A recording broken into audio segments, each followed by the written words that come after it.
love it. You mentioned Red Rocks. Yes. I know you have a story about Red Rocks. I sure do. Let's hear it. All right. So on the second night that we played Red Rocks, my amazing mother and brother came out. My dad unfortunately couldn't make it. He had work obligations. But yeah, my mom and brother came out, and as I was playing, I didn't see them at all before the show, and I wasn't sure I'd be able to like see them from the stage or anything. But I get out on stage and I look up, and like they're like the first people I see, and they're like right next to the soundboard. And so how far away is this?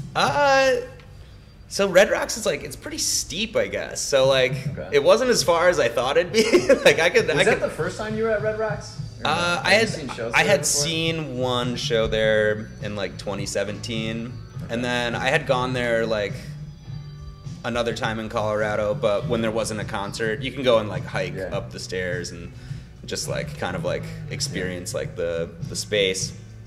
But that was definitely my first time playing there. So so it's a steep venue. Yeah. So it's all these like big steps, big amphitheater steps that go up, and so it's weird. It's like the people in the front row don't seem that much farther back than the people in like the 10th row. Oh wow. A little bit, and then obviously like as the crowd goes up, people get a little smaller. But in any case, I could see my mom and brother very clearly. I could see where they were. And so we play the second show, and I like get off stage, and I take a sip of water and kind of like wipe the sweat off my face, and I like run around the back of the stage to try to go meet them in the crowd. Yeah. And I go up to like the row that I think that I thought they were in, and I go to the place where I like swear they were just sitting, and they're gone. And I'm still in like my like show outfit. Like I'd stick out like a sore thumb, and it's kind of cool. People are like, "Hey, like great show, like loved your drumming." And I'm like, "Thank you." I'm getting some compliments. It feels good. Oh, Mr. Rockstar now. Yeah, I'm like just looking for my mom, really. All of a sudden, someone like grabs my shoulders from behind me, and they like spin me around, and they like pull my face like really close to theirs, and it's this like older woman who's definitely had a couple drinks and like 100 cigarettes that day, and she's wearing this big white cowboy hat, and just in the most gravelly voice, she's like, "You know what I love about you? You're always smiling." And I was like, "Thanks. Where's my mom?" It was a pretty great moment, but aside from that, it was a really, really great experience, to play there and have some family and friends out to support, and for all of us in the band too, like I think both nights, but more prominently, I guess the first night we played, it was like Neal played this like Bach piece at the top of the show. He just like opened the show with this like Bach piece, and I don't remember which one it was exactly, but it's beautiful. And then at the end of it, he goes into like the first song, and the moment like the whole band like smashed in all together, like we like hit the first hit, and all of our eyes just like, we all just like looked at each other. We were like, what is going on right now? Like, where are we? Like, how did we get here? Wow. It was just this like really cool moment. Where was that at? That was at Red Rocks. Yeah, that was like the first night. So it's almost like, it's like the opening of a movie in a way, where I haven't seen a lot of movies, as you guys probably know, but I imagine that's like the opening shot, and then it goes back and it follows each of your individual stories. Whoa. And just the grind of just playing and getting better and better and better, and all the things you have to do to get there, and just, it's got to be a special moment. It was, definitely.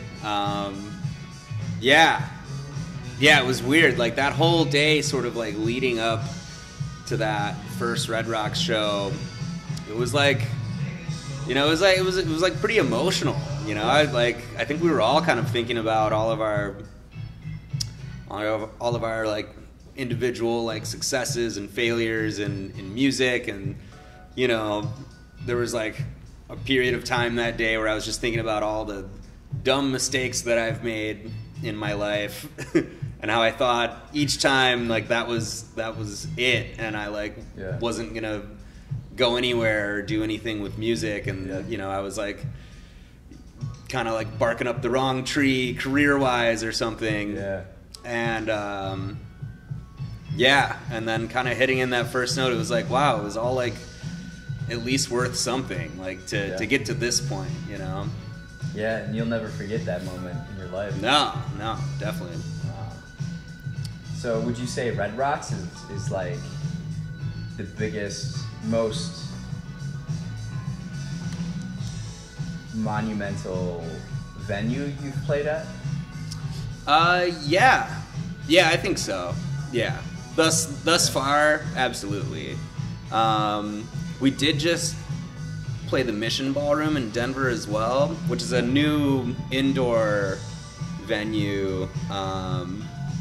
We opened for the Black Pumas there, and like those shows were really wild too. And I'm not sure, you know, crowd-wise, which crowd was bigger. That doesn't really like concern me as much as like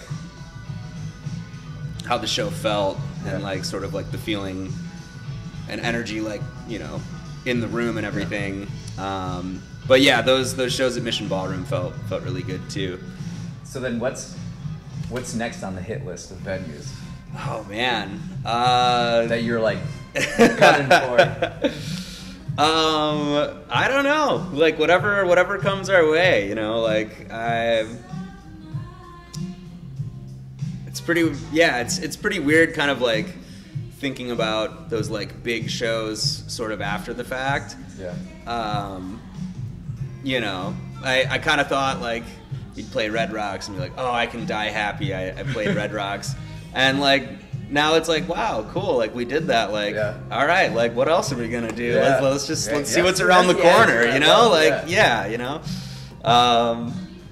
And yeah, also like since we've played Red Rocks, we've played shows in tiny little bars and in like little small towns all over the country, and like some of those shows have felt amazing, you know, with like not even a packed crowd, like maybe a small crowd, but when everyone's really into it, it's like the energy in like some of those shows like are incredible too. So it's I don't know, I feel like we're in a place where we're not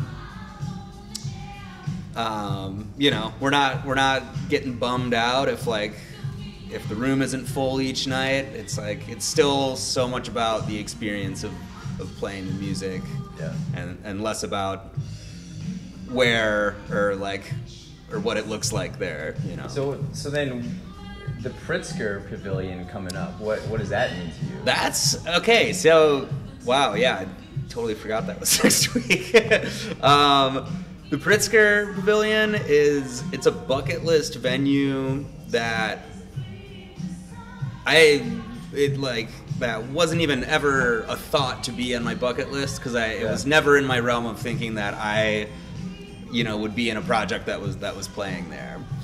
Mm-hmm. So it's gonna be really special for me and the band and all of us. Like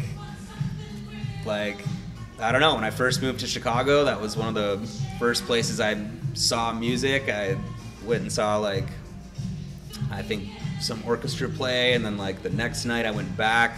I was at Columbia College, so I was living downtown, and I went back and saw like Andrew Bird play there, and like it just like blew my mind, like being in that setting in the middle of downtown Chicago, and it's just like you're sitting on the grass and it's so beautiful and like peaceful. Like I had never in my wildest dreams did I ever think I'd be on that stage. So that's gonna be a big one for us.